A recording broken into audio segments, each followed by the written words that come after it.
Masret Gitin Daf Chaf Bet, et nous commençons Daf Chaf Aleph Amoud Bet,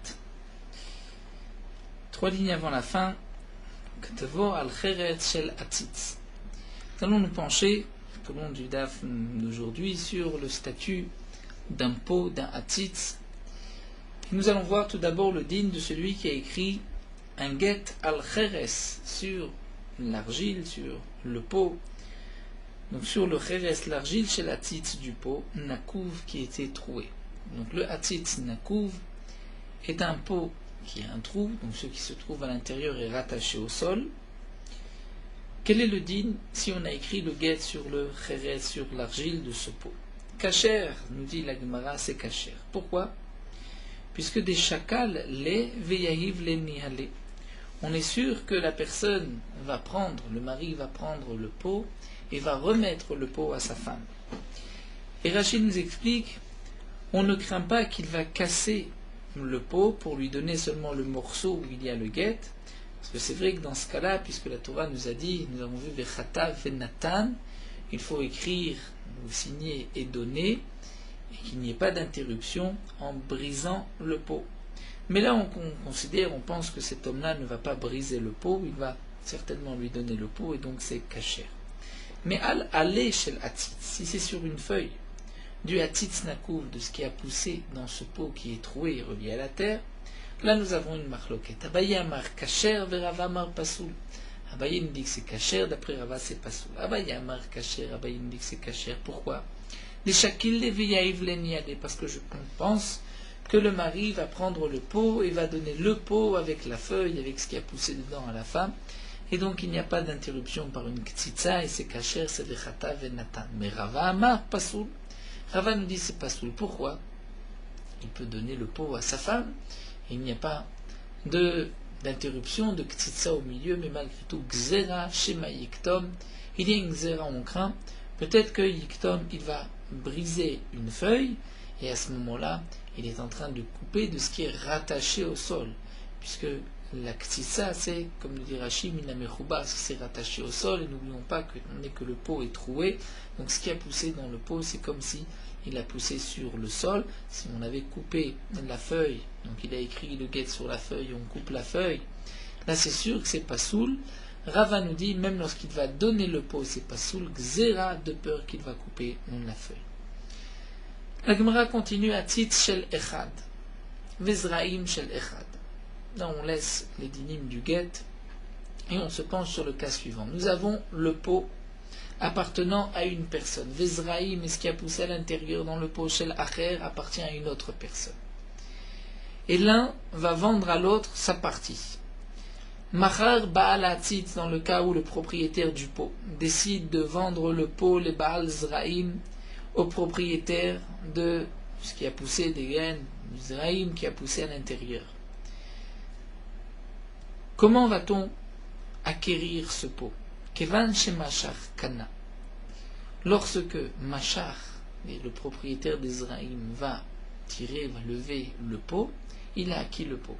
Puisque le pot est un objet mobile, donc comment on va l'acquérir? Par une Meshira. Donc si le propriétaire des Zraim a levé le Hatzitz, il l'a acquis. Machar Baal Zraim le Baal Hatzitz, dans le cas inverse, où c'est le propriétaire des Zraim, donc le propriétaire de ce qui a poussé, de la plante qui a poussé à l'intérieur, qui décide de vendre sa part au propriétaire du pot. La Lokana Hachi Yarsik Bezraim, il n'a acquis que Hachi Yarsik Bezraim, c'est-à-dire le propriétaire du pot ne peut acquérir les Zraim que lorsqu'il va faire une chazaka dans les Zraim.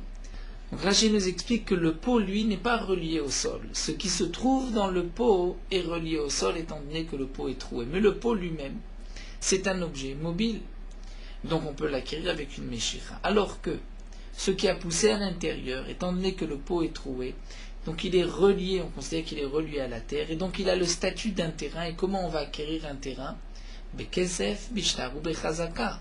Avec de l'argent ou avec une chazaka, dire par une action, comme par exemple nous dit Rashi, il va désherber à l'intérieur, et c'est ainsi qu'il va acquérir les Zraïm, c'est-à-dire ceux qui se trouvent à l'intérieur du pot. Bien sûr, nous dit Rashi, on parle dans le cas où il n'a pas payé, puisque s'il a donné de l'argent, il peut acquérir par de l'argent. Donc là, nous avons Un cas assez particulier, nous avons un pot et des zraïm, une plante poussée à l'intérieur. Le propriétaire du pot qui veut vendre sa part donc est en train de vendre un métalten, un objet mobile. Donc l'acquisition se fait par une meshira, alors que si le propriétaire de la plante veut vendre la plante au propriétaire du pot, étant donné que la plante a le statut de karka puisqu'elle est reliée au sol par ce trou, donc on ne peut l'acquérir que par une chazaka. La Gemara continue à Tzitz Israim Shel Echad. Le pot et ce qui a poussé à l'intérieur appartiennent à la même personne. Umecharan leacher. Et il vend le tout à une autre personne. Donc le pot et les Zraïm appartiennent à Reuven. Reuven veut vendre à Shimon. Irzik bezraïm kana. Si Shimon a fait une chazaka dans les Zraïm, il va acquérir kana atzitz, le pot, en même temps. Comment ça? Des oïs sheshaninu, c'est ce que nous avons appris ailleurs. Shna dans Kiddushin, nechassim she'en lahem acharayut, niknim nechassim she'esh lahem acharayut, bekesef bishtar bechazaka. Des biens qui n'ont pas de garantie, c'est-à-dire des biens mobiles. On peut les acquérir avec les biens immobiles, bekesef bishtar bechazaka. C'est-à-dire lorsque on va acquérir un terrain, on peut acquérir en même temps un objet mobile, si c'est de la même personne, c'est ce qu'on appelle le kinyan agav. Donc là aussi, nous avons le hatzitz et les zraïm qui appartiennent à Reuven. Reuven les vend à Shimon. Lorsque Shimon va acquérir ce qui est considéré comme karka, c'est-à-dire la plante, automatiquement il va acquérir aussi le pot. Ça c'est le digne donc du kinyan agav. Mais inversement, irzik be'atzitz afatzitz lokana. C'est-à-dire si Shimon qui veut acquérir et le pot et la plante n'a pas voulu acquérir le pot par une meshira, mais il a fait une chazaka dans le pot. Et la chazaka dans le pot n'est pas un moyen d'acquisition. À ce moment-là, af atzitz lokana. Il n'a pas acquis même le hatzitz, même le pot, donc il n'a rien acquis. Hachiarzik bizraïm, il doit donc faire une chazaka avec les zraïm, avec la plante l'intérieur, mais il ne peut pas faire une chazaka, comme dit Rachid, d'utiliser sans le bouger, le hatzitz, il ne l'a pas acquis. Nous avons une question qui se pose ici, Machloket, Nikvo Baaretz. Nous avons un pot, le trou de ce pot se trouve en Eretz Israël, donc il est relié à la terre. Venofo, mais les branches de cette plante, de cet arbre qui a poussé dans le pot, se trouvent Bechutz Alaretz, en dehors d'Eretz Israël. Et comme nous allons le voir, la plante, ou l'arbre, va, ce qu'on appelle la yenika, va aspirer, va manger, va vivre de la terre, pas seulement là où il y a un contact avec la terre par le trou, mais aussi parfois par le nof, c'est-à-dire par les branches qui se trouvent au-dessus de la terre. L'arbre va puiser de la terre, même s'il n'est pas en contact directement sur la terre, mais il est au-dessus de la terre. Donc là, nous avons un cas où le trou se trouve en Eretz Israël, mais les branches en Chutz Laaretz. Est-ce qu'on considère que l'arbre va puiser de la terre, donc du trou d'Eretz Israël, ou de Chutz Laaretz à travers les branches? Abaye Amar Bata Nikvo Azdinan, Abaye nous dit on regarde d'après le trou. C'est de là-bas qu'il va aspirer. Et donc, puisque le trou est en Eretz Israël, il y a une obligation de prélever les trumot ou maasrot. Rava Amar Batar Nofo Azdinan, Rava nous dit on regarde d'après le nof, d'après les branches, et puisque les branches se trouvent en Chutz Laaretz, donc le pot, ce qui a poussé dedans, est comme s'il était en Chutz Laaretz, il n'y a pas d'obligation de trumot ou maasrot. La Gemara nous explique BDH rouge, Kolal mal obligé. Si le pot, à travers le trou, donc la plante, a pris des racines dans la terre, la Kolal mal obligé, il n'y a pas de marloquette entre Rava et Abaye, tout le monde est d'accord que dans ce cas-là, la plante va puiser de la terre d'Eretz Israël à travers ses racines, et donc c'est sûr qu'il y a une obligation de maaser. Mais toute leur marloquette qui pliait Bedelo Ashrouch, lorsque il n'y a pas de racines à travers le trou du pot, et donc là nous avons une marloquette, est-ce qu'on va d'après ce contact ou on va d'après les branches qui sont au-dessus de la terre? La Gemara s'étonne au Bédéach rouge l'oblié, est-ce que lorsqu'il y a des racines il n'y a pas de marloquette, tout le monde est d'accord que c'est seulement d'après le trou et pas d'après les branches, ve'atnan, pourtant nous avons une marloquette. Dans une Mishnah, c'est marqué Shne ganot zo al gavzo. Nous avons deux jardins. Une Mishnah dans Baba Metzia, deux jardins, l'un au-dessus de l'autre. Mais les jardins ne sont pas sur le même niveau de terre. Donc il y a un jardin en haut, un jardin en bas. Donc il y a un mur qui se crée automatiquement entre le jardin du haut et le jardin du bas.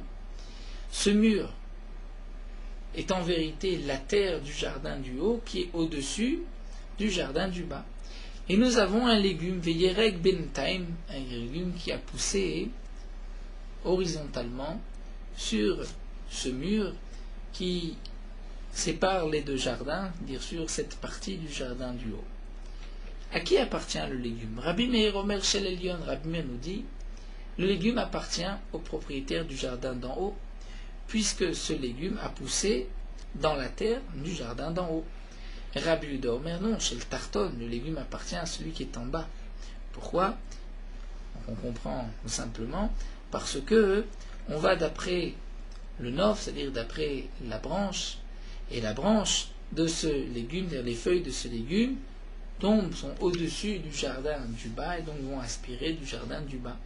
Donc si c'est ainsi, nous voyons que même lorsqu'il y a des racines, puisque le légume a pris racine dans le jardin du haut, malgré tout nous avons un mandéama, Rabbi Yehuda, qui nous dit Shel Tarton, ça appartient à celui du bas, puisque on va d'après le nof, d'après les branches, et les branches sont au-dessus du jardin du bas. L'agma répond non, hatam qui est katanetama. En vérité, lorsqu'il y a des racines, on va toujours d'après les racines et pas d'après la branche. Seulement là-bas, hatam qui est katanetama.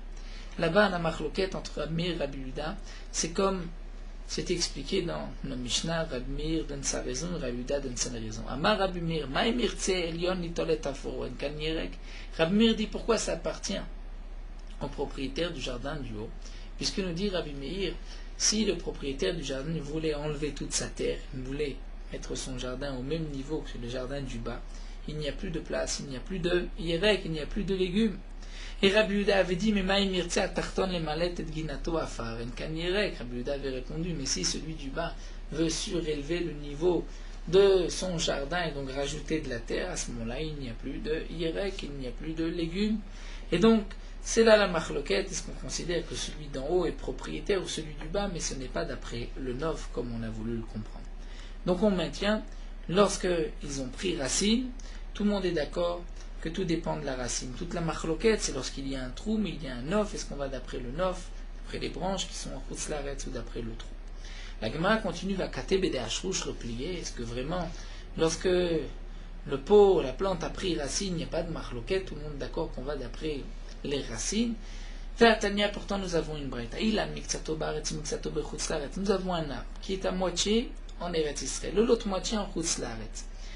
Tevel vechulin muravim zebazé divrei Rebi. Rebi nous dit que Tevel, c'est-à-dire la récolte sur laquelle on n'a pas prélevé les trumot ou maasrot, et chulin, une récolte permise, sont mélangés, puisqu'il y a une partie, donc, les fruits de l'arbre vont puiser une partie, une partie des racines se trouve en Eretz Israël, une autre partie en Chutzlaretz. Donc les fruits proviennent de deux Yenikot, de Chutzlaretz et d'Eretz Israël. Donc il y a là un mélange. Chaque fruit de l'arbre est en vérité à la fois Tevel, d'Eretz Israël, et à la fois Chulin, puisque la Yenika se mélange. Et donc on ne pourra pas prélever de cet arbre pour un autre arbre ou d'un autre arbre pour cet arbre. On ne pourra prélever que de cet arbre sur cet arbre. Ça c'est ce que pense Rebi. Rabban Shimon Gamliel Omer, Rabban Shimon Gamliel dit Agadel bechiyuv chayav, Agadel bepatur patur. Rabban Shimon Gamliel dit tout dépend. Ce qui a poussé en Chutzlaretz est patur, ce qui a poussé en Eretz Israël est chayav. Donc on divise l'arbre en deux. La partie d'Eretz Israël chayav, la partie de Chutzlaretz est patur. D'après Rebi, le tout est mélangé. Donc a priori, nous avons une marloquette ici. Maïlav, n'est-ce pas, Mixat Nufo, Baretz Mixat Nufo pour Chutzlaretz, qu'on parle qu'une partie des branches est en Eretz Israël, une autre partie en Chutzlaretz, et nous avons ici une marloquette entre Rebi, est-ce qu'on tient compte, Rebi et Rabban Shimon Gamliel, est-ce qu'on tient compte de la Inika, d'où l'arbre puise donc des racines, ou bien des branches. D'après Rebi, on regarde la Inika, d'après Rabban Shimon Gamliel, on regarde des branches. Là, il me répond l'eau. Miktsat shorashim baretz, miktsat shorashim bechutz laaretz. On parle qu'en vérité, c'est une partie des racines qui se trouvent en Eretz Israël et une partie des racines qui est en chutz laaretz. Au début, la Gemara pensait que même si toutes les racines se trouvent en Eretz Israël ou toutes les racines se trouvent en chutz laaretz, on tient compte que d'une offre, que des branches, et les branches sont d'un côté ou de l'autre. Et donc là, la Gemara répond que même les racines sont en partie en Eretz Israël et en partie en chutz laaretz. Alors la Gemara dit si c'est ainsi, quelle est la raison de Rabban Shmuel? Pourquoi on considère que ce qui a poussé Bechiyuv Vechayav, puisque les racines se trouvent en partie en Eretz Israël et en partie en chutz laaretz, donc il est évident que chaque fruit a puisé des deux. Donc on ne comprend plus Rabban Shmuel. La Gemara répond des mafsik tsunema. On parle dans le cas où il y a un rocher qui sépare les racines jusqu'au tronc. Et donc, puisque le rocher sépare, donc ce qui va être étionné, ce qui va puiser les racines d'un côté, ne vont pas donner de l'autre côté de l'arbre. Alors, Maïtama de Rébi, quelle est la raison de Rébi? C'est que Rébi pense des Hadra Arvé, puisqu'ensuite le tronc, les racines se retrouvent dans le même tronc, donc toute la yénika de ce qui a été puisé en Eretz Israël, en chutz laaretz se mélange, et donc tous les fruits redeviennent Eretz Israël et chutz laaretz. Alors que Rabban Shmuel, lui, n'est pas d'accord. Quel est leur marloquet? Marsavar avira mebalbel, ou marsavar aïe lechudekai vaï lechudekai. L'un pense que avira mebalbel, c'est-à-dire, nous explique Rashi, que bien que dans les racines, tout est bien divisé, étant donné qu'il y a un rocher, mais étant donné que lorsque l'arbre sort au-dessus de la terre, l'arbre se retrouve, donc les racines se confondent, donc il y a un mélange, et tous les fruits vont puiser et d'Eretz Israël et de chutz laaretz, c'est pour cela qu'il y a un mélange, alors que d'après Rabban Shmuel, on considère les racines d'un côté restent les racines d'Eretz Israël, de l'autre côté de chutz laaretz, et donc de même on divisera l'arbre en deux. La Gemara continue, et nous reprenons notre Mishnah Rabuda ben Betera, où nous avons vu qu'on ne peut pas écrire sur un Neyar Machouk ou sur une Diftera, puisque ce sont des papiers qu'on peut falsifier. Amar Apriya Barasi Mishme Deula. Apriya Barasi dit au nom de Oula. Shalosh Orot En. Il y a trois sortes de peaux. Trois sortes de peaux, trois étapes dans la peau, mais les trois sont appelées Orot. Rashi nous précisera par la suite que le klaf n'est pas appelé une peau. Le klaf a un autre statut, c'est-à-dire lorsqu'on a bien travaillé la peau, nous allons voir qu'il y a trois étapes. Lorsqu'on est arrivé à l'étape de klaf, ce n'est pas appelé une peau, donc c'est pour cela qu'on ne compte que trois. Quelles sont les trois? Matzah, Rifa et Diftera.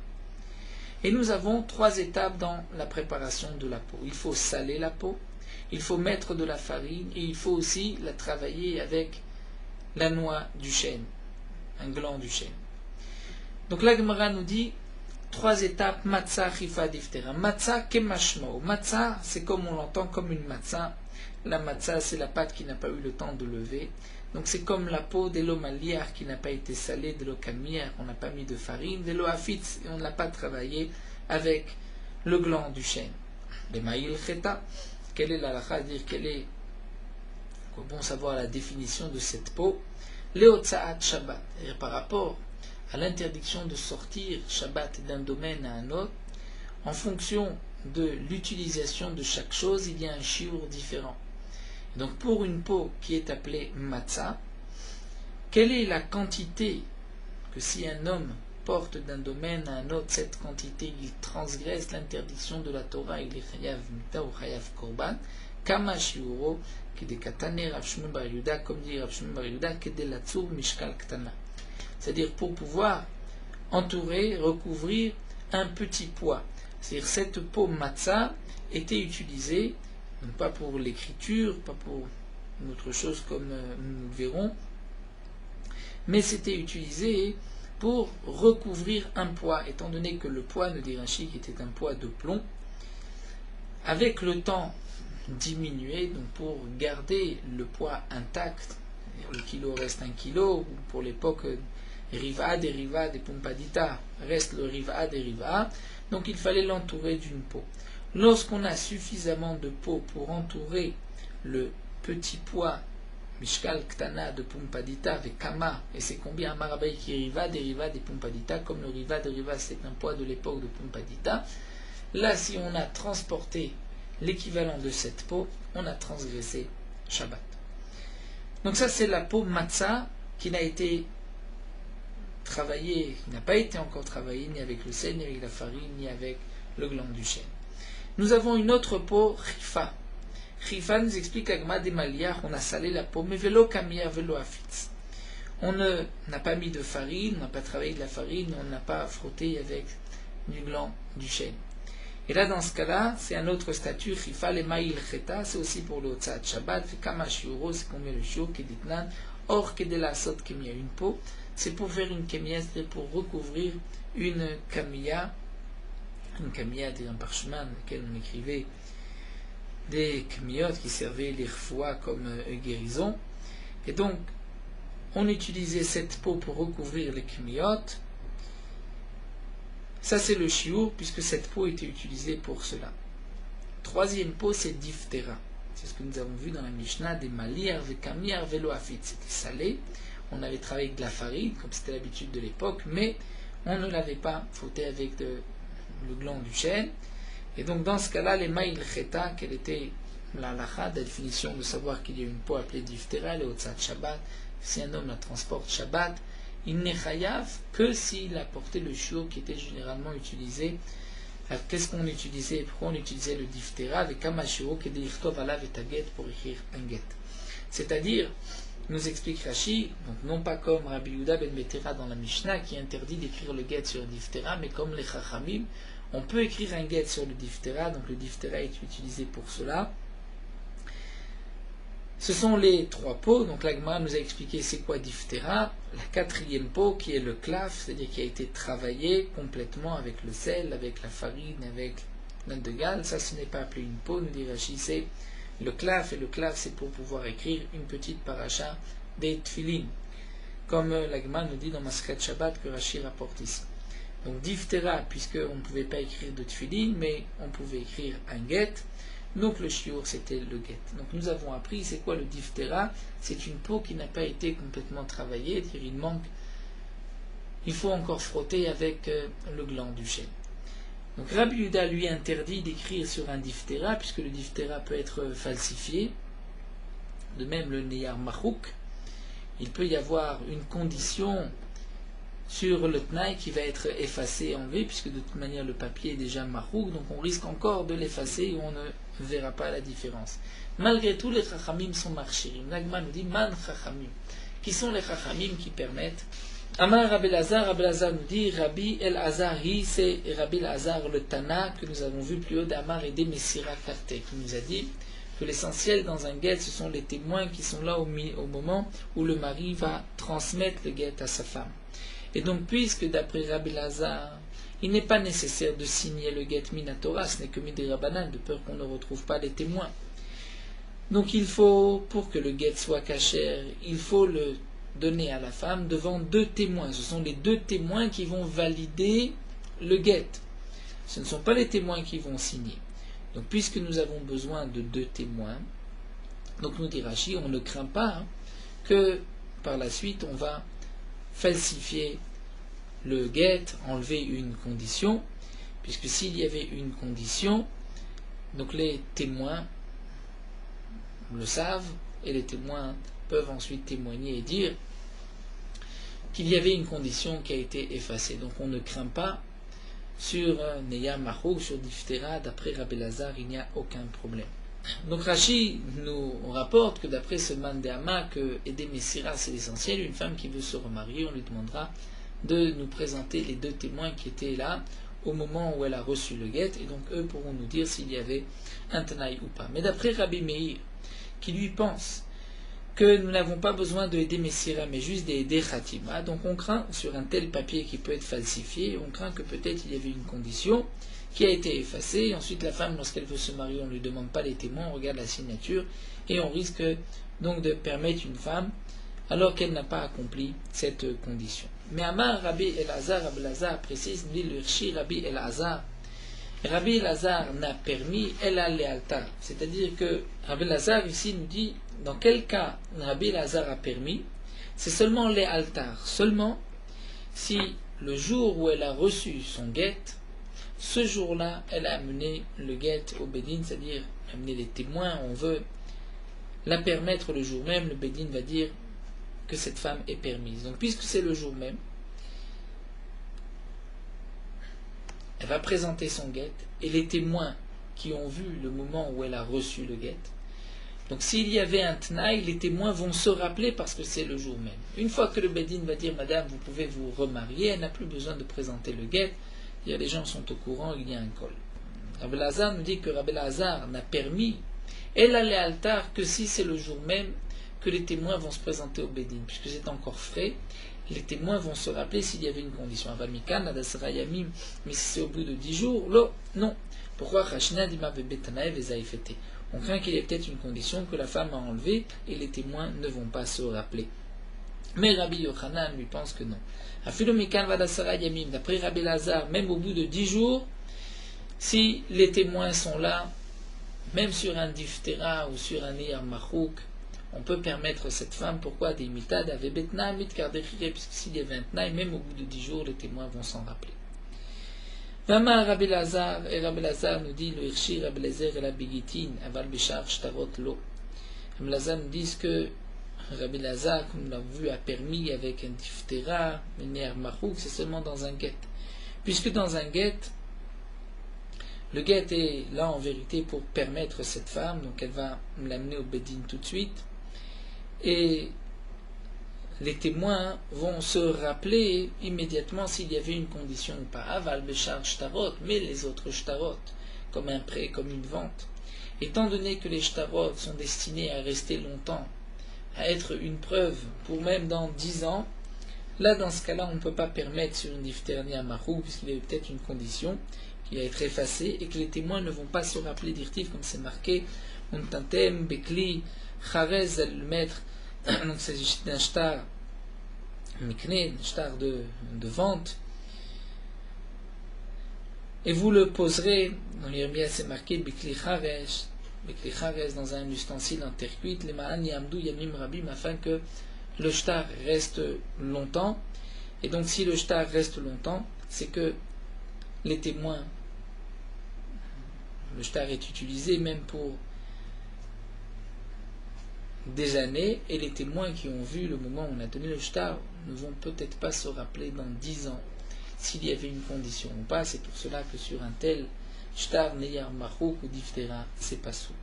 Mais Rabbi Yochanan là encore nous dit afil bishtarot, même dans les shtarot c'est kasher, les témoins vont se rappeler. Et ce qui est marqué, les ma'an actifs, les ma'an yamdou yamim rabbi, matam et tzatova kamashmanan. D'après Rabbi Yochanan, c'est juste un bon conseil que Yirmia leur avait dit, vous allez mettre les shtarot dans des ustensiles en terre cuite pour qu'ils puissent être gardés. Et comme là-bas les Israël partaient en exil, donc il fallait avoir une preuve. Mais ce n'est qu'une etzat tova, mais ce n'est pas que le shtar est destiné à rester longtemps, en tout cas comme Rabbi Yochanan, nous avons vu plus haut que même à Dasara Yamim, les témoins se rappelaient encore. Et donc d'après Rabbi Yochanan, donc Mi Karadin, si on garde les Edé Messira, on ne craint pas que les Edé Messira vont oublier, et donc on peut écrire un shtar même sur un papier qui peut être falsifié, puisque nous avons les Edé Messira. C'est vrai que si on a besoin des Edé Khatima, que les Edé Messira ne sont plus là, là c'est un autre deal, même d'après Rabbi Yochanan. En tout cas, le passou qui dit que le shtar doit être fait, les man yamdou yamim rabim, ça c'est juste une etzatova, un bon conseil, mais c'est vrai qu'un simple shtar, lorsqu'il y a des messira qu'on peut retrouver, même si sur le shtar on pouvait falsifier, puisque j'ai des messira, c'est cachère, les messira vont se rappeler s'il y avait une condition ou pas. Mais nous allons nous arrêter ici, kolche mirtov et taget, nous reprendrons avec le dinim de ceux qui peuvent écrire un get, et ensuite de ceux qui peuvent apporter le guet à la fin. Poursuivons Merot Halacha Daf Chavbet. Il faudra faire attention de ne pas prier dans un endroit qui est ouvert, comme un champ, puisque la tfila doit se trouver dans un endroit discret, puisque lorsqu'un homme prie dans un endroit discret, il va avoir la crainte du ciel, et son cœur va être brisé. Lev nishbar venitke elokim lo tivze. Et la Gemara nous dit que si un homme prie dans un endroit ouvert, il est appelé Ratsouf insolent. Les poskim nous disent que dans le Zohar, c'est marqué que même si on est dans un coin d'un chemin, un endroit où on ne risque pas d'être dérangé, malgré tout, il ne faut pas prier dans cet endroit, il vaut mieux prier dans une maison. Dans un endroit qui est entouré de murs, même si ce n'est pas couvert, ce n'est pas un endroit donc, ouvert, on a le droit de prier, et donc dans une cour ou dans un toit, une synagogue, si c'est entouré, nous avons le droit de prier dedans. Lorsqu'un homme est en voyage et il ne peut pas prier dans une maison, il pourra prier dans les champs, mais il faudra faire attention de ne pas prier à un endroit où les passants vont le déranger. S'il y a des arbres, il vaut mieux prier entre les arbres. Avant de prier dans ces endroits-là, il faudra donc faire attention aussi que l'endroit est propre, qu'il n'y a pas d'excréments ou d'autres choses qui rendront sa tfila toeva une abomination, comme nous verrons par la suite, lorsque on prie dans un endroit où il y a des excréments ou autre chose qui rendent l'endroit impropre à la tfila. On ne rentrera pas dans une ruine pour y prier pour 3 raisons. D'abord, pour ne pas être soupçonné de Avera, que peut-être un homme est rentré là-bas pour transgresser une Avera. De peur aussi qu'il y ait peut-être un danger d'éboulement, que la maison tombe sur lui, ou encore parce que dans ces endroits, il y avait toujours des mazikim, des démons qui pourraient l'endommager.